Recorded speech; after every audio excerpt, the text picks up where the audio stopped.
Well, you should be afraid of taking risks and pursuing something meaningful. But you should be more afraid of staying where you are if it's making you miserable. It's a luxury to pursue what makes you happy. It's a moral obligation to pursue what you find meaningful. And that doesn't mean it's easy. You don't achieve worthwhile goals quickly or easily. They take time. They take struggle.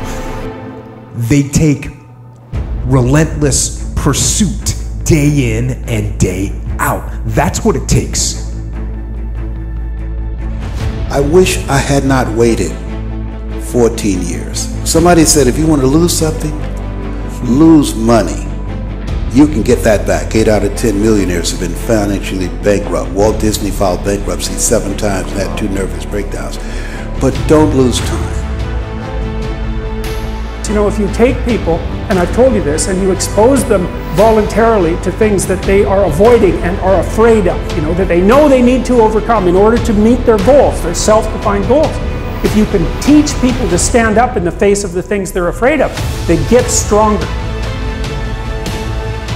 Success and failure are generally slow processes, either slowly building things up or gradually tearing them down. You've got to pay attention. You have to watch. You have to watch every single second. There were 14 years I sat on the sideline. 14 years I said, I don't have an investor in me like Tony Robbins. 14 years that said, I don't have an MBA or PhD and I can't compete with these guys. I have the complexion of rejection. 14 years I silenced myself. Wow. And so I regret that, because there are some people that maybe if they'd heard my voice, they would not have turned to drugs. If they'd heard my voice, their lives would have taken a different direction. And I can't get those 14 years back. That haunts me, and I think that drives me when I speak with such energy. I'm trying to make up for that time, but I can't. It's like the first thing you want to do is dispense with the idea that you get to have any permanent security outside of your ability to contend and adapt.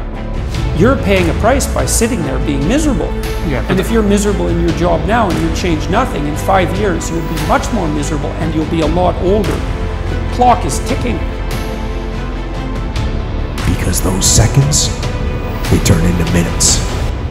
And minutes turn into hours, and hours turn into days, and days turn into years. If for 10 years, if you didn't avoid doing what you knew you needed to do, by your own definitions, right, within the value structure that you've created, to the degree that you've done that, what would you be like? And so, that second that just went by, that counted. And so did that second. And so did that one. And in those precious seconds, you were either building or you were decaying. You were either gaining ground or you were losing ground in that second, and in every second. Every second counts. So make every second